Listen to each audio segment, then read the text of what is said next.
자, 오늘 새벽에 우리에게 주시는 하나님 말씀, 이제 오늘로 사도행전 17장을 마무리를 하겠지만, 아덴에서의 바울의 그 전도 사역을 다시 한번 좀 우리가 길지만 좀 읽도록 하겠습니다.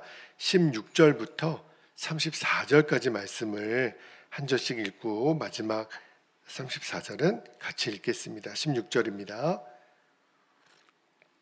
바울이 아덴에서 그들을 기다리다가 그 성에 우상이 가득한 것을 보고 마음이 격분하여 회당에서는 유대인과 경건한 사람들과 또 장터에서는 날마다 만나는 사람들과 변론하니 어떤 에피쿠로스와 스토아 철학자들도 바울과 쟁론할세 어떤 사람은 이르되 이 말쟁이가 무슨 말을 하고자 하느냐 하고 어떤 사람은 이르되 이방신들을 전하는 사람인가 보다 하니 이는 바울이 예수와 부활을 전하기 때문이로라.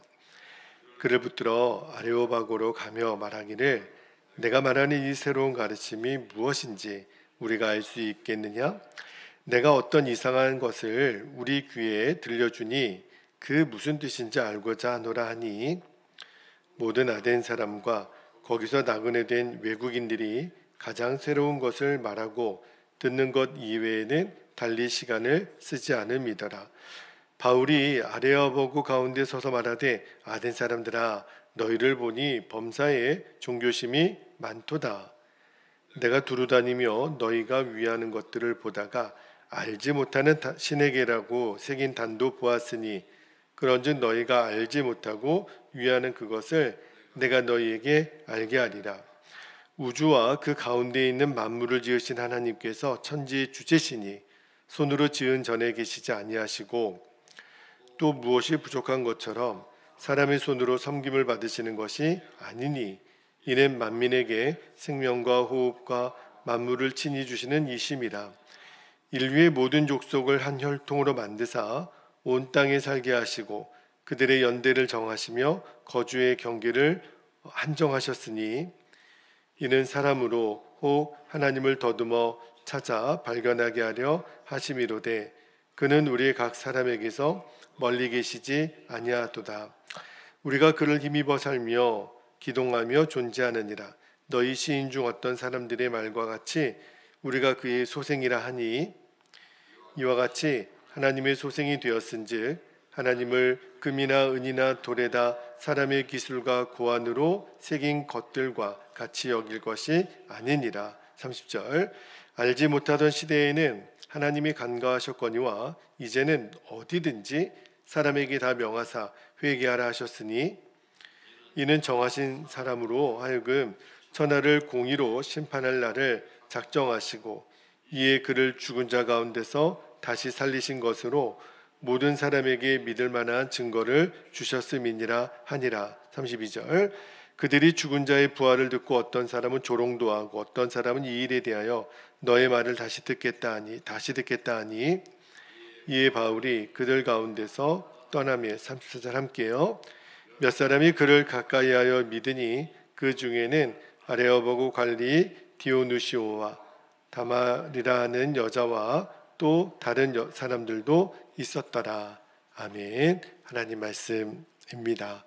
자, 오늘 새벽에는 어제와 본문은 같은데요. 설교 제목이 십자가 외에 결코 자랑할 것이 없으니 이제 바울이 나중에 고린도 교회 쓴 편지 내용 중에 한 토막이에 오늘 설교 제목으로 정했습니다. 자, 이제 사도행전 17장 이제 마무리를 하는데요.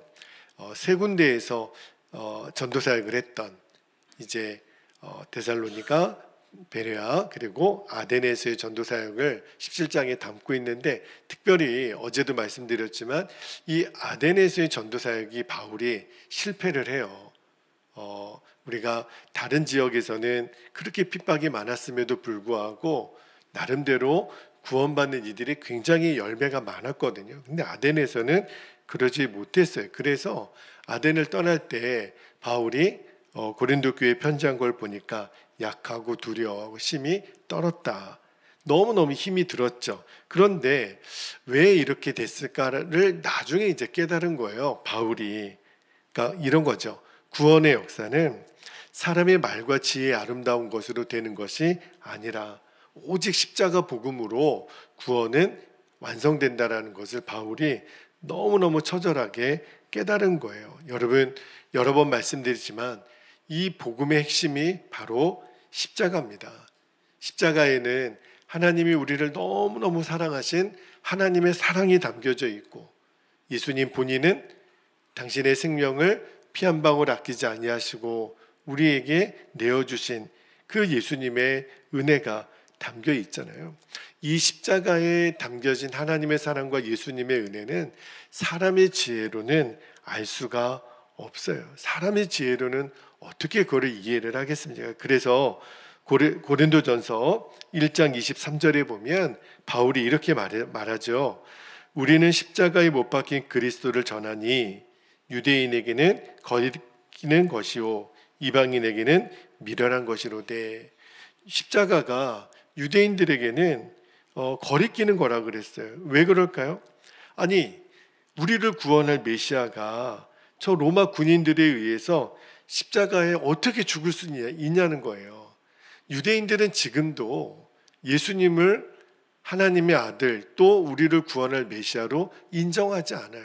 그렇게 연약하고 그렇게 아무 힘이 없는 어떻게 그런 존재가 메시아일 수 있느냐고 인정하지 않죠. 또 헬라인들에게는 그 십자가가 미련한 거라 그랬어요. 여러분, 당시 십자가는 로마법에 의해서 처형을 당한 거지만 보통 십자가형은 어떤 사람에게 주어졌냐면 국가 반란죄, 너무너무 극악한 죄를 지은 사람, 그리고 그런 수치와 저주의 형벌을 받은 사람을 십자가형에 처해 있는데 그런 사람을 어떻게 구원자로 인정할 수 있겠냐는 거예요. 그러니까 이 헬라인들에게는 십자가가 미련한 것처럼 보인 거죠. 그러니까 바울이 그거를 모르지 않았어요. 아, 헬라인들에게는 이런 인식이 있구나. 특히 이 아테네 철학자들, 또 지혜가 소위 많다고 하는 사람들은 어떻게 십자가가 그 구원을 이룰 수 있는 능력이 되느냐. 그래서 바울이 그런 것들을 미리 알았기 때문에 이 아레오바고 설교를 잘 보면 십자가에 대한 이야기가 나오지 않아요. 십자가를 강조하지 않습니다. 아마도 그런 어떤 이 아덴에 있는 사람들이 십자가를 얘기하면 그들이 이렇게 우습게 여기고 미련한 것으로 여길 것을 알아서 그랬는지, 그러니까 바울이 이 아레오바고 설교에서는 십자가 없는 복음을 전했던 거예요. 그러니까 바울은 자신이 십자가를 전하지 않고 자신의 이제 말과 지혜의 아름다운 것으로 복음을 전했기 때문에 아덴에서의 이 전도 사역이 실패했구나 하는 거를 나중에 깨닫게 된 거죠. 그래서 이제 고린도로 향할 때 심히 두려워하여 약하고 떨었다, 그렇게 이제 고백을 하잖아요. 왜 그랬냐면 내가 십자가를 전했어야 되는데, 설교를 할 때 아덴 사람에게 복음을 전할 때 왜 십자가를 전하지 않았지? 그런 어떤 자책감이 있었던 거예요. 그리고 아덴에서 실패했던 자신이 수많은 학자들이 있고요. 또 이 고린도 교회도요, 고린도 지역도 그 아덴 못지않게 우상 숭배가 얼마나 많았는지 나중에 이제 고린도 서를 우리가 읽게 되면 나오지만, 또 도덕적으로는 얼마나 타락한 도시가 고린도입니까? 이제는 자신이 없는 거예요. 아덴에서 한번 실패를 하고 나니까 고린도 지역에 가서 복음을 제대로 전할 수 있을까? 그래서 심히 두려워하고 약하고 떨었다 그랬잖아요. 그런데 너무너무 감사하게 보통 사람 같았으면 이 일이 완전히 주저앉을 만한 일이었죠. 그런데 바울이 다시 일어납니다. 다시 일어날 수 있었던 힘은 뭐냐면 그가 십자가를 다시 붙잡고 일어나는 거예요. 이 일 이후로 바울은 어떤 결단을 하게 되냐면, 내가 이제부터 예수 그리스도와 그가 십자가에 못 박힌 것 외에는 알지 않겠다. 아무것도 나는 이제 알지 않겠다고 결심하는 계기가 돼요. 십자가를 거리끼는 유대인들에게도, 십자가를 미련하게 보이는 헬라인들에게도 이제부터 누구를 만나든지 바울의 전도의 핵심은 오직 예수 그리스도, 그리고 오직 십자가, 그것밖에 없어요. 왜냐하면 십자가가 하나님의 능력이고 하나님의 지혜인 것을 이제 너무너무 분명하게 깨달은 거죠. 그래서 고린도전서 1장 24절에 보면 바로 그 말씀을 전하고 있어요. 자, 고린도전서 1장 24절에 오직 부르심을 받은 자들에게는 유대인이나 헬라인이나 그리스도는 하나님의 능력이요 하나님의 지혜니라, 이렇게 전하는 거예요. 그러니까 십자가 없는 복음은 복음이 아니다. 이거를 이제 바울이 깨달은 거죠. 여러분, 지금까지 바울은 다른 복음을 전하지 않았어요. 십자가를 전했죠. 그런데 아덴의 실패를 통해서 바울이 뭘 깨달은 거예요? 이제는 십자가도 전하는 게 아니라 이제는 십자가만을 전하기로 결단을 한 거예요. 이제는 어떤 아름다운 말과 미사역으로 어떤 지혜로 복음을 전하는 것이 아니라 정말 생생하게 살아있는 그 십자가 자체를 뜨겁게 전하는, 그 복음을 전하는 계기로 이제 바울이 결심을 한 거죠. 물론 복음을 전할 때 뭐 아름다운 말이나 지혜로운 표현이 쓸데없다라는 것은 아니에요. 그러나 그런 것들로 인해서 말장난하기 위해서 내가 십자가를 간과하거나 약화시키지 않겠다. 만약에 그런 것들이 십자가를 전하는데 오히려 방해가 된다면 기꺼이 나는 세상 지혜, 세상 학문, 어떤 아름다운 모든 말장난과 같은 것들을 버리겠다. 그리고 나는 오직 십자가만을 전하는 사도가 되겠다. 그렇게 결단을 한 거예요. 그래서 나중에 갈라디아서 6장 14절에 보면 바울이 이렇게 고백하죠. 그러나 내게는 우리 주 예수 그리스도의 십자가 외에 결코 자랑할 것이 없으니. 이게 이제 오늘 설교 제목이 되는 거예요. 오직 십자가, 오직 십자가. 이것이 바울의 결론입니다. 여러분, 십자가가 사실은 죄인을 죽이는 사형 틀인 거잖아요. 그런데 원래는 그 십자가에 누가 달려야 돼요? 내가 달려야 돼요. 왜요? 죄를 졌으니까. 죄값은 죽음으로밖에는 치를 수가 없어요. 내가 죽어야 될 십자가를 아무 죄 없는 예수님이 대신 그 죄를 담당하셨다고요. 그러니까 지옥에 가야 될 수밖에 없는 거는 나예요. 그런데 나를 구원하기 위하여 대신 지신 그 십자가, 그 예수님의 십자가. 여러분, 내가 죄인이라는 것을 정말로 인정하는 사람에게는 이보다 더 기쁜 소식은 없어요. 내가 죽어야 될 십자가를 다른 존재가 대신 담당했다. 그런데 내가 죄인인 것을 인정하지 않는 사람은요, 이것보다 더 기분 나쁜 소식이 없죠. 누가 나보고 대신 죽으라 그랬어? 내가 죄인인 걸 깨닫지 못하는 사람은 예수님의 십자가가 이해가 안 돼요. 아덴 사람이 그랬어요. 아니, 내가 왜 죄인이야? 내가 죄인인 것을 인정하지 않는 사람은 정말 예수님의 십자가는 쓸데없는 거죠. 어리석음 자체인 거죠. 아덴 사람들이 그랬어요.